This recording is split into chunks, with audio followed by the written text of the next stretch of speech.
Kita berdoa. Allah Bapa di surga, kami mengucap syukur Tuhan untuk satu lagi kesempatan yang Tuhan berikan bagi kami berkumpul, bersekutu bersama-sama dalam sukacita di tempat ini, terkhusus untuk mendengarkan rahasia firman Tuhan.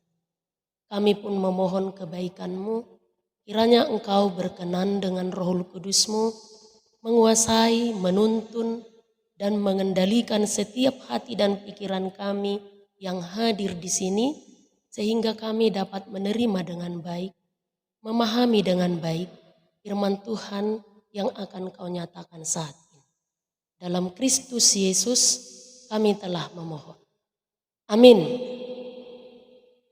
Shalom. Bapak Ibu jemaat yang dikasihi Tuhan, nas khotbah untuk kita hari ini, minggu yang ke-9 setelah Trinitatis, tertulis dalam kitab Injil Lukas pasal 12, dimulai dari ayat 49 hingga ayat 53. Lukas 12 ayat 49 hingga ayat 53 saya akan membacakan bagi kita. Yesus membawa pemisahan. Aku datang untuk melemparkan api ke bumi, dan betapakah aku harapkan api itu telah menyala. Aku harus menerima baptisan, dan betapakah susahnya hatiku sebelum hal itu berlangsung. Kamu menyangka bahwa aku datang untuk membawa damai di atas bumi? Bukan. Kataku kepadamu, bukan damai, melainkan pertentangan. Karena mulai dari sekarang akan ada pertentangan antara 5 orang di dalam satu rumah. 3 melawan 2 dan 2 melawan 3. Mereka akan saling bertentangan. Ayah melawan anaknya laki-laki dan anak laki-laki melawan ayahnya. Ibu melawan anaknya perempuan dan anak perempuan melawan ibunya. Ibu mertua melawan menantunya perempuan dan menantu perempuan melawan ibu mertuanya. Demikian firman Tuhan. Bapak Ibu jemaat yang dikasihi Tuhan, kebahagiaan ditentukan oleh pilihan kita. Sekali lagi, kebahagiaan ditentukan oleh pilihan kita. Begitu kita menetapkan satu pilihan, lalu kita berusaha mengejar, kita berusaha menggapai apa yang menjadi pilihan kita itu, maka apapun yang terjadi, apapun tantangannya, apapun hambatannya, akan terus kita lalui dengan semangat. Karena apa? Itu pilihan kita. Karena apa? Itu adalah awal dan sumber kebahagiaan kita. Itu sebabnya apapun tantangannya, apapun hambatannya, apapun halangannya, kita akan terus mengejar. Demikian halnya Bapak Ibu jemaat yang dikasihi Tuhan dengan iman kita. Dengan hubungan kita kepada Tuhan, dengan hubungan kepercayaan kita kepada Kristus. Pertanyaannya, apakah kita ini sudah benar-benar memilih, sudah sungguh-sungguh memilih untuk mengikut Yesus? Sudah benar-benar memilih? Kalau sudah sungguh-sungguh memilih untuk mengikuti Yesus, maka sama seperti yang ditetapkan oleh topik minggu hari ini, kita pun akan total mengikut Yesus. Karena apa? Mengikut Yesus telah menjadi pilihan kita. Tapi Bapak Ibu jemaat yang dikasihi Tuhan, justru ini yang sulit kita temukan. Banyak orang dia mengikut Kristus ketika mendapatkan banyak berkat. Ketika menerima banyak keberuntungan. Ketika mendapatkan banyak kemudahan. Lalu kalaulah sebaliknya yang terjadi. Begitu ada kesulitan bertubi-tubi. Begitu ada persoalan tidak putus-putusnya. Begitu ada penderitaan tidak henti-hentinya. Maka kita pun akan menjadi goyah. Lalu apa yang terjadi? Tidak akan gigih lagi untuk mempertahankan iman kita. Jadi terkait dengan nas khotbah hari ini, pernah suatu ketika saya berkenalan dengan seseorang yang sudah menjadi mantan orang percaya, mantan orang Kristen, karena dia memutuskan untuk berpindah agama menjadi seorang Muslim. Tahu tidak Bapak Ibu? Kenapa dia memutuskan untuk berpindah agama? Dia mengatakan dia menjadi kecewa lalu memutuskan untuk berpindah agama setelah membaca ayat yang tertulis dalam Matius 10 ayat 34 hingga ayat 36. Mari kita baca dan kita buka Alkitab kita. Matius 10 ayat 34 hingga ayat 36.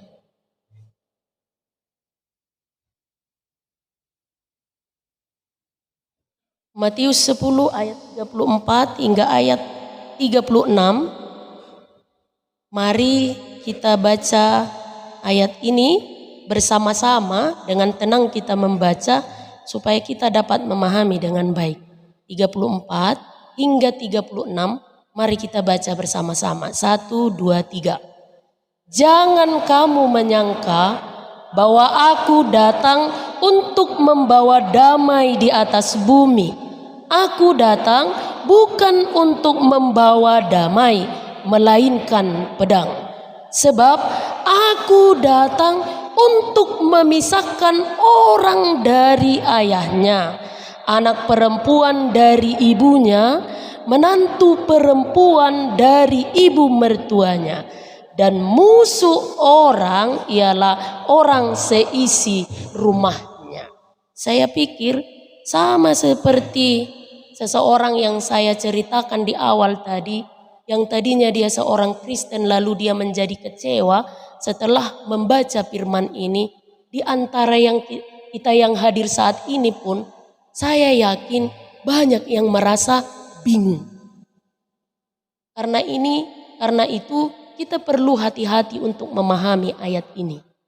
Yang kita tahu, yang kita pahami dan mungkin kita pegang dalam hati kita bahwa Yesus itu adalah pembawa damai.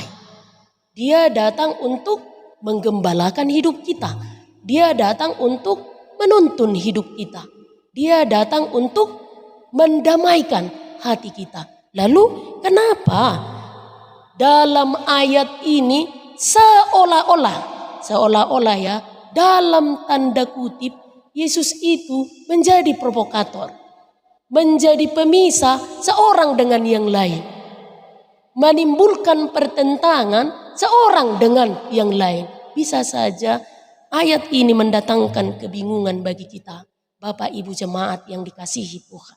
Karena itu, sesuai dengan topik minggu hari ini, mari kita bersama-sama menggumuli apakah yang dimaksud dengan mengikut Yesus secara total. Mengikut Yesus dengan sungguh-sungguh. Molo di hatabatak didok ulin mengikutun Yesus. Molo didok pulin dang marcapuribana, dang marlau, dang adong capuranna, tulus. Kalau mengikut Yesus ya mengikut Yesus. Tidak ada lagi pengaruh dari kiri dan kanan. Itu molo didok ulin mengikutun Yesus. Dia memang betul-betul mengikut Yesus. Tidak ada pengaruh lagi dari kiri dan kanan atau mungkin kemungkinan untuk tidak lagi mengikut Yesus. Total mengikut Yesus yang dimaksudkan oleh firman ini adalah dengan sungguh-sungguh mengikut Yesus. Keseluruhan dari kehidupan kita ini adalah untuk mengikut Yesus. Satu-satunya yang kita ikuti dalam kehidupan kita adalah Kristus. Maka Kristus menjadi yang nomor satu dalam kehidupan kita. Lalu kalau saya bertanya, bagi kita yang hadir di sini, apakah kita sudah total mengikut Kristus?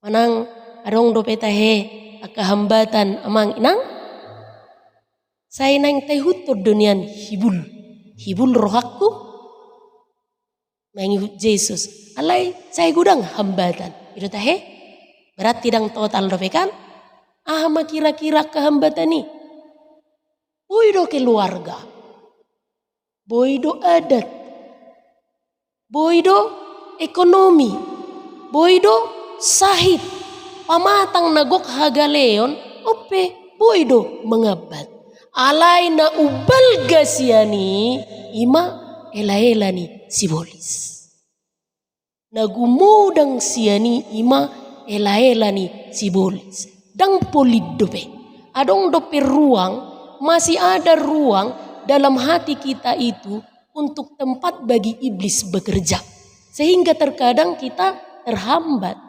Sehingga terkadang kita terhalang. Sehingga kita terkadang gak tulus, gak total. Maka kita masih memberikan sebuah ruang, kesempatan bagi iblis untuk bekerja. Membuat kita jauh, bahkan jatuh ke dalam dosa. Sehingga hidup kita jauh dari Tuhan. Maka ketika firman ini mengajak untuk bersama-sama menggumuli, mengikut Yesus secara total. Mengapa?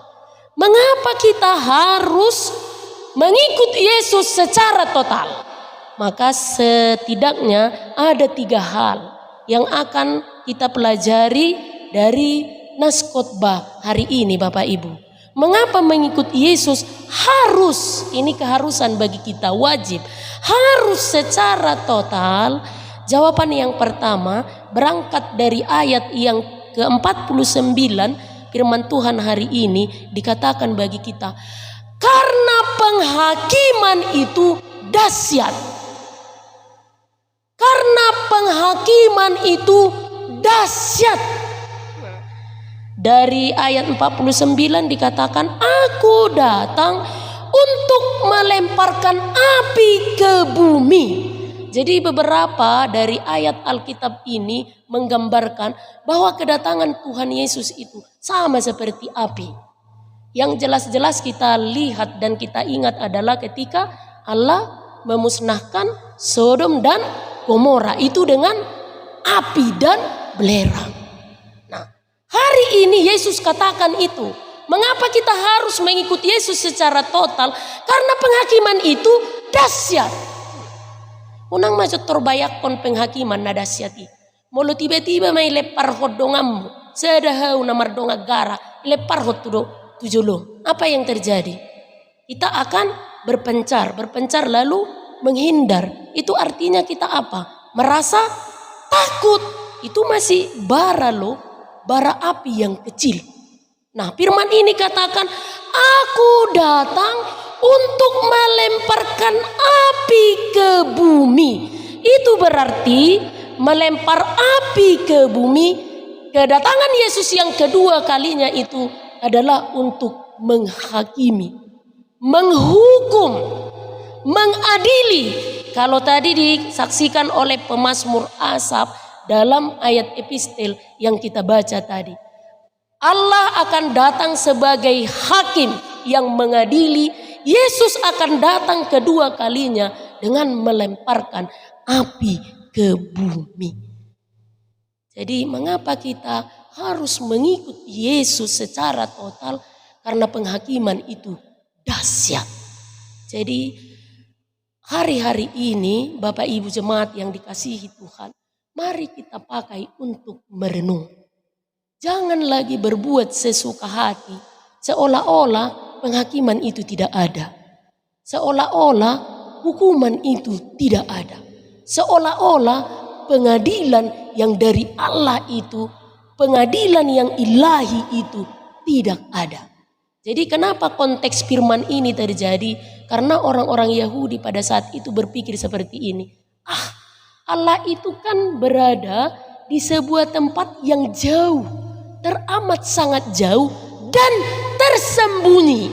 Karena Allah itu jauh, karena Allah itu berada di sebuah tempat yang tersembunyi, maka apapun yang kita lakukan, apapun yang kita kerjakan, Tuhan tidak pernah melihat. Hidupanna lomo-lomona, mengulahon si ulahononna, seolah-olah hari penghakiman itu tidak terjadi. Seolah-olah pengadilan dari Allah itu tidak terjadi. Padahal ayat ini jelas katakan penghakiman dari Allah itu dahsyat. Jadi kadang-kadang gak ada bedanya sama seperti ketika kita mengendarai sepeda motor. Kadang-kadang kan lomot-lomot tado menerabas lampu merah kan. Barani kita menerabas lampu merah molos warung aha. Polisi, itu kan? Berarti tertib kita alanya bahwa alam biar tu polisi kan? Kita sembarangan memarkir kendaraan kalau tidak ada aparat di situ yang bertugas. Ketika ada, bodoh hita rapi, bodoh hita denggan, bodoh hita disiplin. So ini malah jauh di Tuhan itu kan jauh, tidak terlihat, berada di sebuah tempat yang tidak mungkin melihat apa yang kita kerjakan. Sama seperti kita ketika mengendarai kendaraan, tidak ada di sana polisi atau aparat yang berjaga, maka kita bebas terabas lampu merah, parkirkan kendaraan dengan tidak tertib, lomot-lomot takar-takar. Apa holana dong? Ditilang baru pe taboto nomor dena. Ingat, firman ini dengan jelas, dengan tegas mengatakan kepada kita penghakiman yang dari Tuhan itu dahsyat. Ketika Sodom dan Gomora itu menjadi rata dengan tanah karena api dan hujan belerang, maka itu pun akan terjadi kelak. Jadi sekali lagi Bapak Ibu jemaat yang dikasihi Tuhan, satu-satunya yang perlu kita lakukan untuk menyelamatkan kita dari dahsyatnya api itu, dari dahsyatnya hari penghakiman itu, mengikut Kristus dengan total. Jangan lagi berbuat seolah-olah penghakiman itu tidak ada. Jangan lagi melakukan perbuatan yang kalaupun dari mata manusia tidak dapat melihat, tapi ada yang melihat itu dengan jelas dan nyata. Ketika Asaf katakan dalam ayat terakhir bacaan epistel tadi, bangunlah ya Allah, hakimilah bumi ini. Bangunlah ya Allah, hakimilah bumi ini. Maka itu alasan yang pertama bagi kita Bapak Ibu, mengapa kita harus mengikut Yesus secara total, karena penghakiman itu dahsyat. Bukan menakut-nakuti ya, tapi itu yang disaksikan oleh firman ini. Penghakiman itu dahsyat. Satu-satunya yang harus kita lakukan adalah ikutlah Yesus secara total. Yang kedua, kita melihat lagi dari ayat 50 Naskot Bahari ini yang mengajar kita mengapa kita harus mengikut Yesus secara total. Maka dari ayat 50 ini kita belajar karena penghakiman itu tidak bisa dinegosiasi. Ini harus kita ingat. Penghakiman itu tidak bisa dinegosiasi. Jadi jangan lagi kita ini seolah-olah berbuat tidak pernah berpikir bahwa penghakiman itu tidak ada. Sehingga apa? Kita sesuka hati menjatuhkan orang, kita sesuka hati menghancurkan orang, kita sesuka hati menggosipi orang, memfitnah, membunuh, merendahkan, melecehkan. Kita berbuat sesuka hati, seolah-olah penghakiman itu Tidak ada. Maka secara pribadi Bapak Ibu jemaat yang dikasihi Tuhan, kita akan mempertanggungjawabkan ini kelak, seorang demi seorang, pribadi demi pribadi kepada Allah. Dan boy dohonommu haduan, ketika tiba saatnya, Tuhan songonna lemah do pisikku, suamiku magetiku, dan boy Tuhan songon nagale doa unang majolo au uhum na asing majo dang boy. Ketika saatnya tiba, tidak ada lagi negosiasi, tidak ada lagi tawar menawar. Maka penghakiman Allah yang dahsyat itu, pengadilan Allah yang dahsyat itu akan membuat kita diadili. Tapi ketika kita mengikut Yesus secara total, tulus dan sungguh-sungguh, maka ini tidak akan terjadi. Jadi ini alasan yang kedua bagi kita Bapak Ibu jemaat yang dikasihi Tuhan, mengapa mengikut Yesus itu harus secara total. Karena ketika penghakiman itu terjadi, di sana tidak ada negosiasi, tidak ada tawar-menawar, tidak ada lagi alasan bagi kita untuk menghindar. Maka berpikirlah 1000 kali untuk menyakiti satu sama lain. Berpikirlah 1000 kali untuk merendahkan seorang dengan yang lain. Berpikirlah untuk melakukan sesuatu. Jangan pernah berharap seolah-olah penghakiman itu tidak ada. Firman ini jelas katakan, penghakiman itu dahsyat. Lalu yang terakhir, Bapak Ibu jemaat yang dikasihi Tuhan, mengapa kita harus mengikut Yesus secara total? Dari ayat 51 firman ini mengajar kita. Tapi sebelumnya mari kita baca kembali nas khotbah hari ini ayat 51.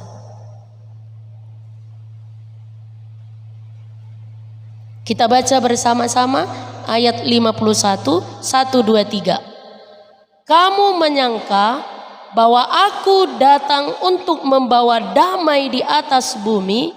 Bukan. Kataku kepadamu, bukan damai, melainkan pertentangan. Jadi ayat khotbah hari ini itu merupakan paralel dari ayat yang kita baca di awal tadi, Matius 10 ayat 34 hingga 36. Jadi yang ketiga, alasan yang ketiga bagi kita, mengapa kita harus mengikut Yesus secara total? Firman ini mengajarkan kita karena tidak kita harus bersatu dengan Kristus. Yang boydang, iku mersada dohita dohot debata. Iku mersada dohita dohot Kristus. Supaya apa? Yang di ayat 52 dan 53 itu tidak terjadi. Karena apa? Satu-satunya jalan agar pertentangan itu tidak terjadi adalah bersatu dengan Kristus. Itu yang dimaksudkan dengan total. Bersatu dengan Kristus. Dipersatukan setiap saat dengan Dia. Jadi enggak ada lagi istilah mut-mutan mengikut Kristus. Molotikisi rohanai semangat mengikut Kristus. Molotikiadong nasitik matak jo sojo nang songoni. Bersatu setiap saat, setiap waktu. Kalau Timotius katakan baik atau tidak baik waktunya. Baik atau tidak baik kondisinya. Setiap waktu, setiap saat harus bersatu dengan Kristus. Karena apa? Karena tanpa dipersatukan dengan Kristus, ya jangankan antar suku, ras, agama, berbeda dengan agama. Jangankan orang yang berbeda kelompok, suku, apalagi agama dengan kita. Dengan orang yang paling dekat pun kita bertentang. Gimana kinai 5 melawan 2, 2 melawan 1. Ayah dengan ibu dengan ayah, anak laki-laki dengan ayah, si matua itu parumain. Jadi jangankan kepada kelompok yang berbeda secara besar, tanpa harus dipersatukan dengan Kristus. Maka Bapak Ibu jemaat yang dikasihi Tuhan, mengapa firman ini mengajarkan kita untuk mengikut Kristus secara total? Karena satu-satunya yang membuat kita terhindar dari segala macam pertentangan adalah ketika kita bersatu dengan Kristus. Maka apakah yang dimaksud dengan persatuan kita dengan Kristus? Yang pertama jawabannya adalah kita harus bersedia melepaskan ikatan duniawi. Bersedia melepaskan ikatan duniawi, memprioritaskan Kristus, lalu 100% hidup ini untuk Tuhan. Jadi unang bisa mebiar hamuak kainang, songon na jot upasahat kan.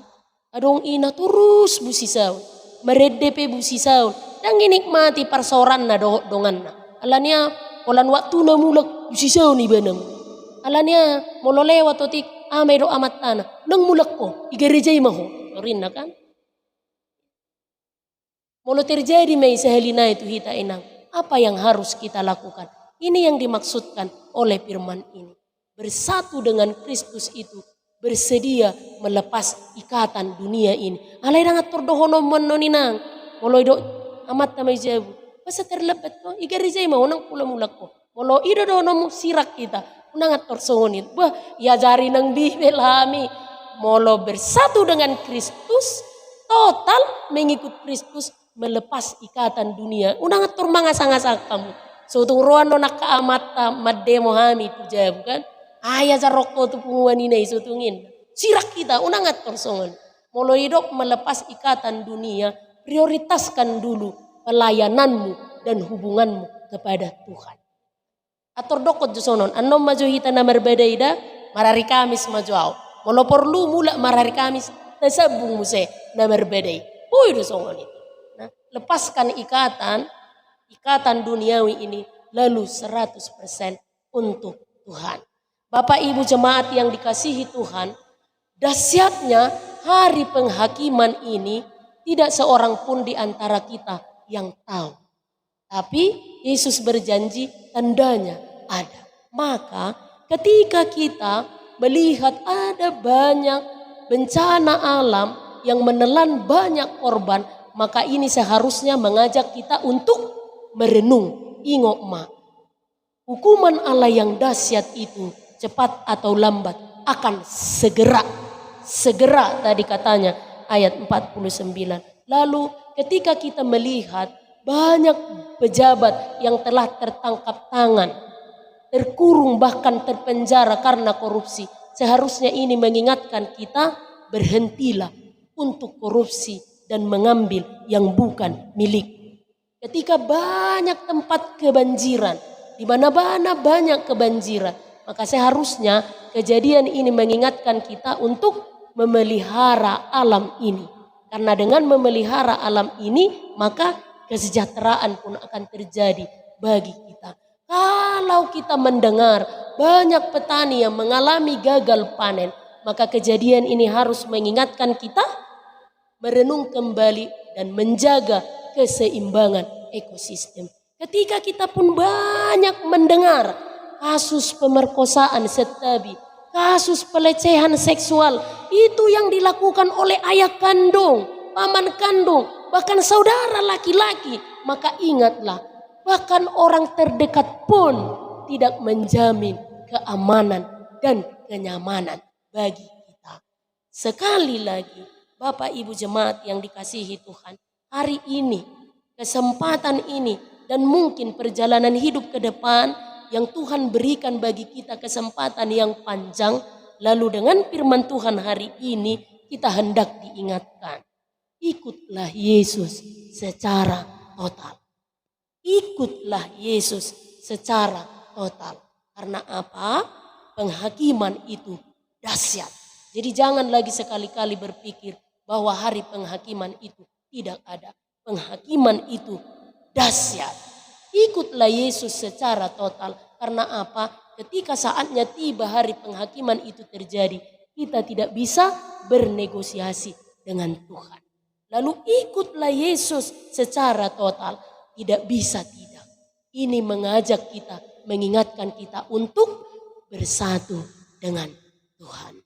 Maka isilah hari-hari kehidupan kita ini, jalani dan nikmatilah sisa hari yang Tuhan anugerahkan bagi kita dengan mengikut Yesus secara total. Amin. Kita berdoa.